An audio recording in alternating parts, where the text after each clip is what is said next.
Kasi nagugutom na talaga ako, guys. Lunch at saka breakfast ko na ito. So, ayan guys, oh.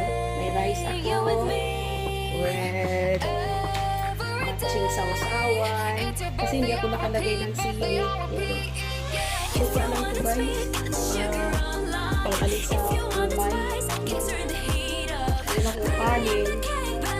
Basta din ako kumakain ng kanin. Kasi konting diet naman sa ating katawan. So yummy.